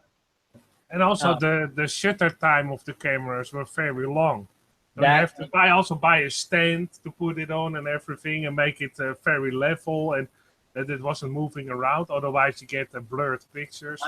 I'm one of the unique people who took photography in my high school, and I worked in a dark room, and I worked with those nasty chemicals, and I really think in some cases I took really good pictures, but totally fubbed up the development. So I ruined the pictures. Yeah. So it's not only good knowledge of how to take the pictures and the lighting, but good knowledge of how to develop it also. Yeah. It was skill on multiple levels. Now anyone can take their little toy, and if they don't like the picture they took the first time, they can take 12 more. Yeah. Exactly. I saw also we had a dark room when I did in graphic design schooling, and we also had to take pictures with an old camera that you had to set with your hands. You had the lens you had to rotate with your hands to get it sharp, and you had those all kinds of levels in it and balls in it, and then the top of the ball had to be a certain type of color. And the level had to be in the middle of the light, and you have to adjust the light. And you also had a device to actually measure the light, what the light was going towards your camera. You to measure the light. During development, if you use too much of one chemical, or you let somebody move the curtain and you got too much light, or any light, there was you let it dry too long, you let it soak too long. There was so many hurdles you had to take. Or you didn't furnish it good at the end. So if you didn't do that, basically it turned brown very quickly because you didn't have the surface varnish on it. I know it, and that's it was very art. It was an art, and it was also a skill. So if sometimes I would let other people develop my stuff, and I would take the picture. It's just whatever you were good at, hand it off. But nowadays, it puts the average person can take a picture. In fact, the unaverage person can take a picture. These things do auto light sensitivity, auto this, auto that, auto facial recognition, everything. That's why I also have an old Canon camera. It's a digital camera, but an old lens on it that you can adjust yourself. So if you want to have certain things in focus and other the surrounding blurred, you can change it with your lens still. Yeah. Yeah, that was great. Yeah. And what you also can do, recognition. I have a bigger one with an old lens you can screw on still. And what is interesting, my dad had an old camera, a Canon camera from about 25 years ago. And I had now bought a new Canon camera, a digital one, and that old lens still fits on there.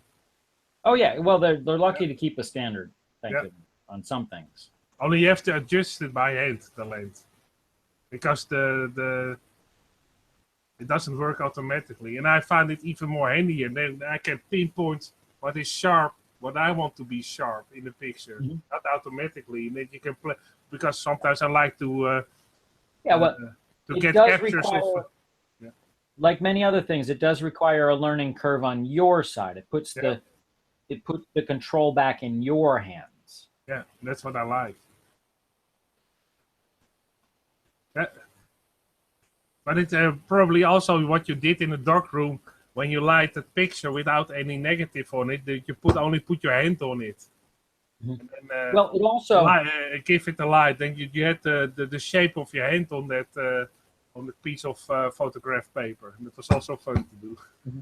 But nowadays, since people can do their own editing with Photoshop and stuff like that, it makes it a lot easier when they look back at the NASA photos and they see mistakes. They can say, oh, the person forgot to do the layering thing here. Or, this wasn't, oh, look at that mistake they made. You know, that's handy, because they have had hands-on and they see the mistakes because they've done them themselves. It's a lot easier. Like, yeah, that's also interesting with the moon landing. The original tapes were erased because everybody said, let's get those moon landing tapes up to date with high quality. And all of a sudden we erased all that sections of tape. Everyone has one of them. There's enough that have been released that people can see the fob ups and people who have done editing. You know, back before anyone got hands-on with editing, you really couldn't see what a mistake yielded. And now that someone can say, oh, when I have the lighting wrong, this happens. Or when this happens, that happens.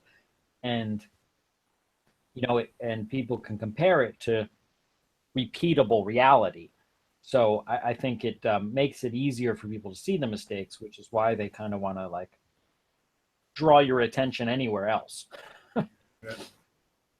Also, Chris Monk sent me a message, and he basically tell Angel, I'll see what I can do the time permitting.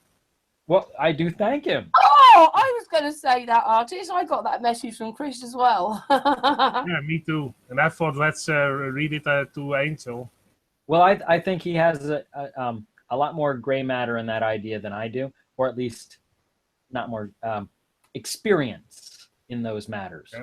And he also has the programs, the knowledge of how to manipulate them to get them to, you know, yield the results. I don't mean to put anybody else down. I really don't. But he's mega intelligent guy, isn't he?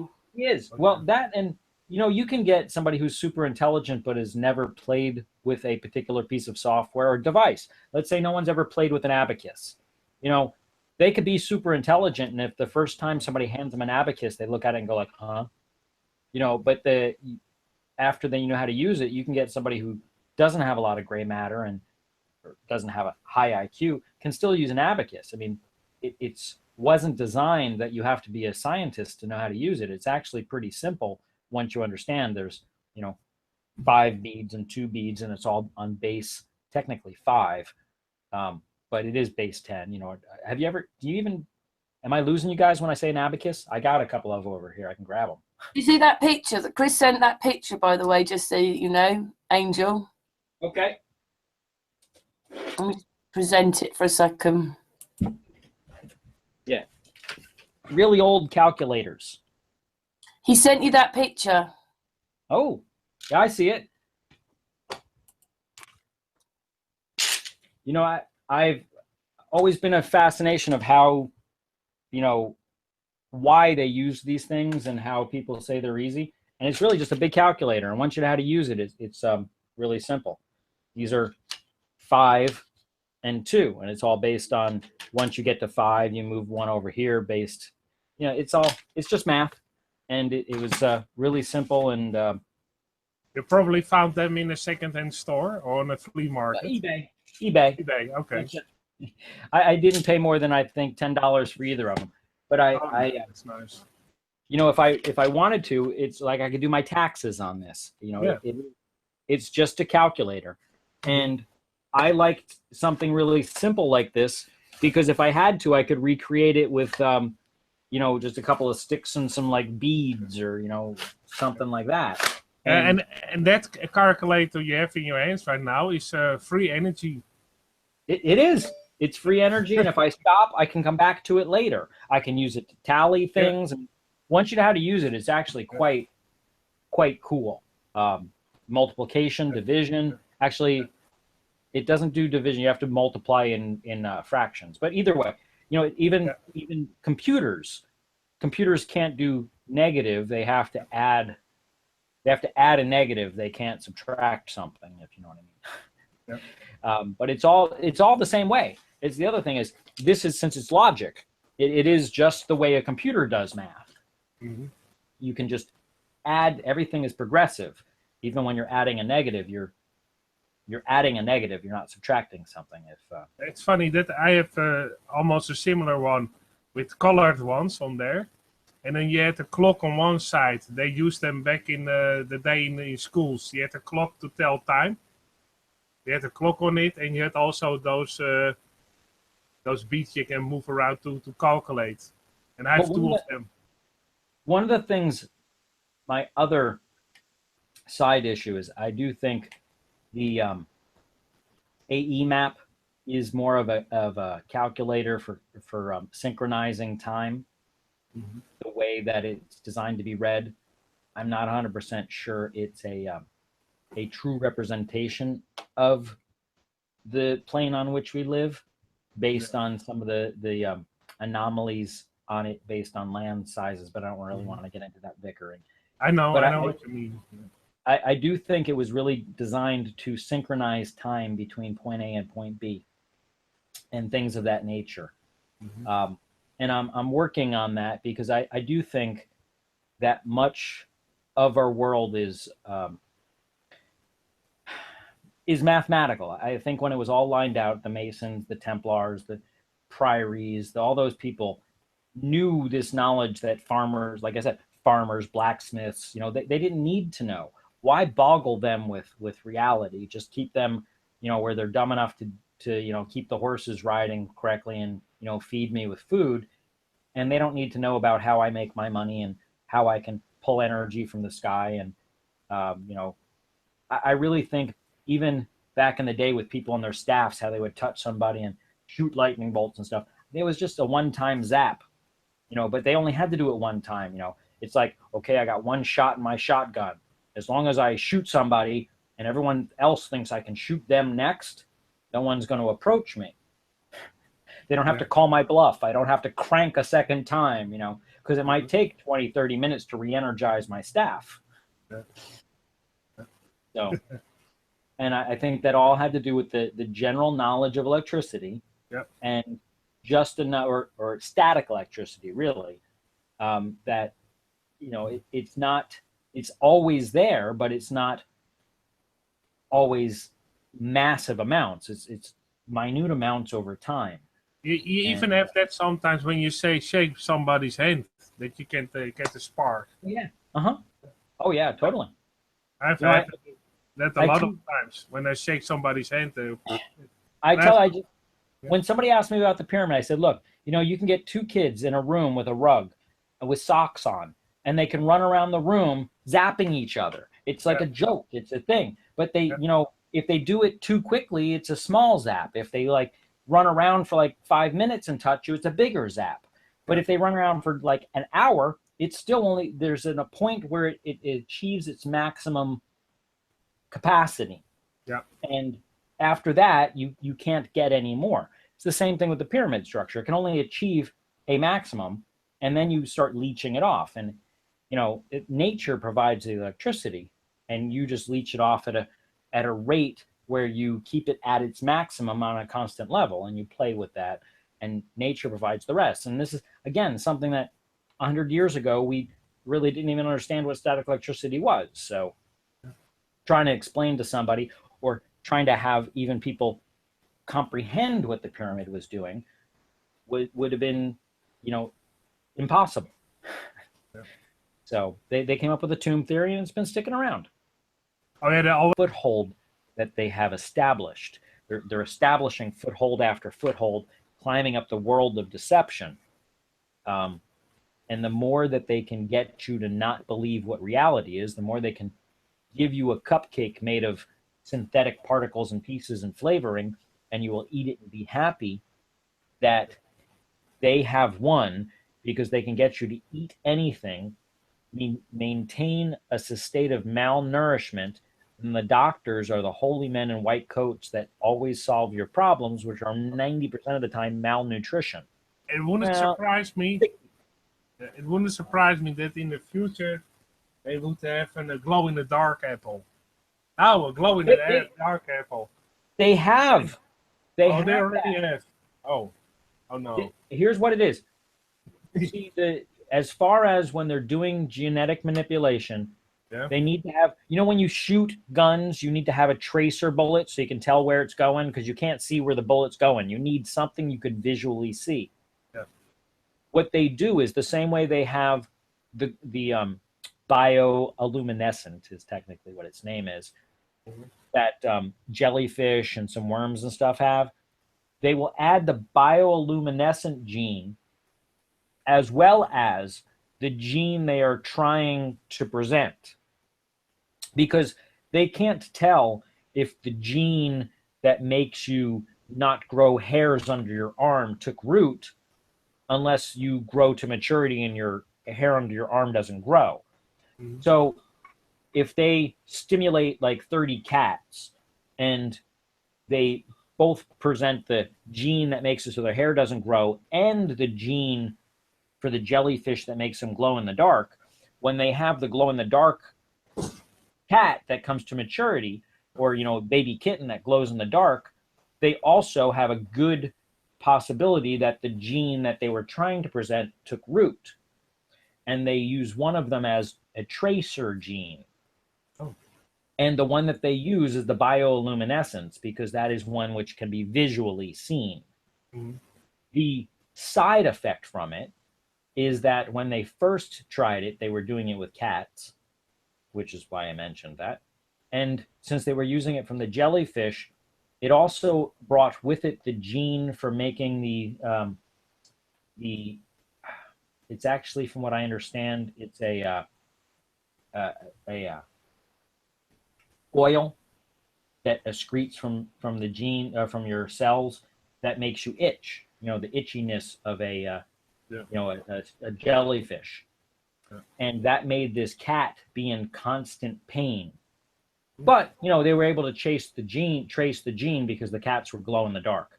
And if you look you can find them on Google, that they were selling them in Japan for thousands of dollars. You can get a cat that would glow in the dark.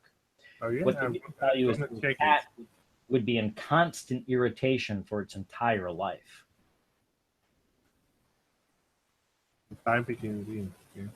In what country? China? It was in Japan, actually. Yeah, okay. I think it was Japan that was selling them. Oh yeah, indeed. Insane. Just look up glow in the dark cat. I'm sure you can. Yeah, I've seen it. If you type it in, I typed in glow in the dark cat in Japan, and in that. They had frogs that did it too. Yeah. They can do it they use the bioluminescence as a gene. Yeah. Genetic engineering. Yeah. 10 bizarre examples of genetic engineering. Glow in the dark cat is one of them. And then after they do 2 or 3 experiments where they put the bioluminescence in there, then they pull the bioluminescence gene out, and they still continue because they know they got the correct you know, the correct gene pattern in there, the correct Yeah. manipulation of the organism Yeah. in order for the gene that they wanted to pushed. You know, and they use trial and error until they get it right. And, you know, they wind up getting, if you've seen the movie, was it Aliens, where they have 2 or 3 Sigourney, there you go, Sigourney Weavers, where they're like all, they'll get it wrong every once in a while, but those cats, they're born with like 10 legs and stuff like that. They didn't matter. They were just cats. I found here, this is a site, basically 10 bizarre examples of genetic engineering, the glow-in-the-dark tests. In 2007, South Korean scientists altered the cat's DNA to glow in the dark. Yeah. They have trees that do it as well. In fact, there were some cities that were considering purchasing the bioluminescent palm trees to replace street lights. Huh. If that's not scary enough. Yeah, indeed. Scary. Well, my fear is what's going to happen when these bioluminescent trees seed, although they probably won't seed, because most of the time when they make something GMO, they also make it sterile. Yeah. And they do that primarily because it's patent protection. They don't want you to be able to reproduce their product and then sell it, which is the primary reason why the GMO corn and the GMO cotton and the GMO this and the GMO that, most of them are sterile. They do that for their own patent protection. Yeah. We used to have this poster when I was younger. I've said it before because one of my boy's dad was a farmer, and it was a poster of a cauliflower, but it said, "There's enough sprays sprayed onto this cauliflower to turn you into one." I'll believe that. Can I just say, guys, I don't mean to be mean, because obviously, if you know, I was on a really long hangout last night, but we've been going for 3 hours and 40 minutes. Well, that's cool. If you want to go, I joined late, so I'm. Is that, well? I've got to go to work tomorrow, and I haven't really slept this weekend. No, we basically discussed everything we wanted to discuss, in my opinion. Isn't that right? You know it's never ending, because you can be I'm just happy to be here. Back next Sunday to talk about it again. Yeah, Patricia Steer will probably like this hangout because he's also a vegan and into healthy food. Yeah, it's just bad that we're just not looking enough, are they? Even if they put it even on the packet. I think that if we did our diet correctly, we could probably, well, I'm sure Patricia is a perfectly good example, and I've actually had friends that are vegans, and I could say were because I've had a couple of them pass away, that if they focus on nuts and things like that have proteins, they can live perfectly healthy on a vegan diet. But you have to be aware and monitor what you eat. You can't just, go to any fast food restaurant. You have to be aware of what you're eating. And I honestly think if you could probably get by with just juicing your whole life too. There's lots of things that you could do, but you need to take the responsibility yourself for what you're eating, and you need to be aware of your own food. And the only person that cares the most about your health is you. And that's the best thing I could say. You are what you eat, and you're the only person who cares the most about your health. Doctors will just allude you to your health because they just care about your money. They may care about your health a little bit too, but they care about your money because if you're not paying them, they're not going to help you. No. They won't do it for free. Dear me, such a sad place we live. Well, we as a research group make people aware of all kinds of things. Healthy eating, old monolithic structures, the place we live in. We basically do research and give our knowledge to the other people so they can also live, if they choose to, a healthy lifestyle. And also do more research and search about the truth on the place we live in. If people realize that I'd almost say primarily been lied to their whole indoctrinational period between, you know, 1st and 12th grade. Mm-hmm. That, and even through colleges, that they should really do their own research and learn things from build their own foundation of knowledge. Yep. Trust but verify, and you will find out that many of the foundational non-facts that you've been given are untrue. So you need to build a new foundation to the world in which you live. Many of the, you know, 777 bombing, 9/11, many things, the truth is not what you were told. And once you understand the truth and build your own foundation, many other things will fall into place. And don't be discouraged when 90% of the population out there tells you that you're on crack, because you've got to be, haven't you? Because you're saying the truth. So they are the ones that are living in a world of deception, and you are the one who is building your own reality built on foundation. It doesn't just cover like 9/11. It covers the things they're doing to our food. It covers our history. It covers our language. It covers the pyramids. It covers 9/11. It covers everything now. It does. It's bigger and bigger and bigger. Mostly, the more I started down this rabbit hole mid-2000s, and the more knowledge that I have that is the foundation of my beliefs, the more I understand that the news is the last place you want to be getting your knowledge from. Yes. Yeah. And so is school. Need to come to you guys. Well, basically to these kind of hangouts, you get good knowledge from. Yeah. You need to pay attention to facts. Well, the problem is what you read in school, you assume is facts. What you read in school is glazed over ambitions, glazed over embellishments. You know, I really wish I could say don't believe what you read in school, but some of it is true. The names of the country you live in, maybe. Yeah. Even then, it's questionable. A little bits are true, but most of it's a lie, because it's the wrong history, isn't it? It is. We are given a glazed over embellishment with the truth that they want you to believe. Because if you were really told the true truth, if you're really told the real backing behind most of the wars or skirmishes or disagreements, you will usually find that they were fabricated to the banker's best interests. Not the people, not the country, but the banker. And that's about all I can say there. Well, basically, this is a great way to end the hangout.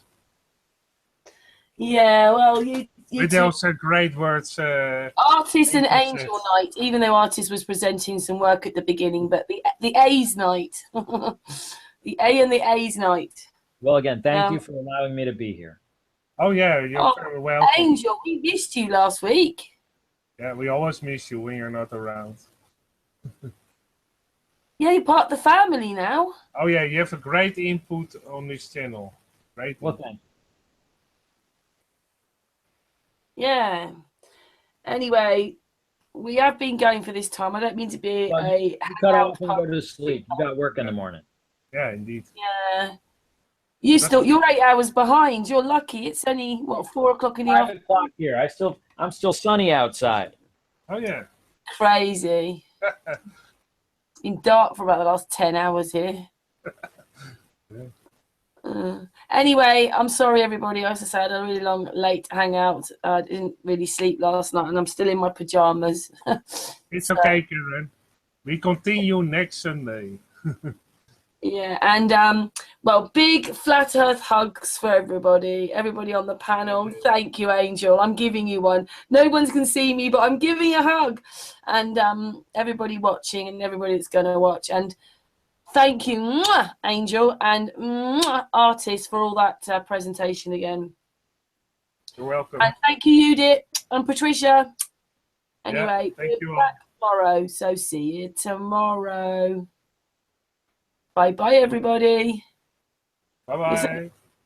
Say goodbye. Say goodbye, Angel. Bye. Okay, bye.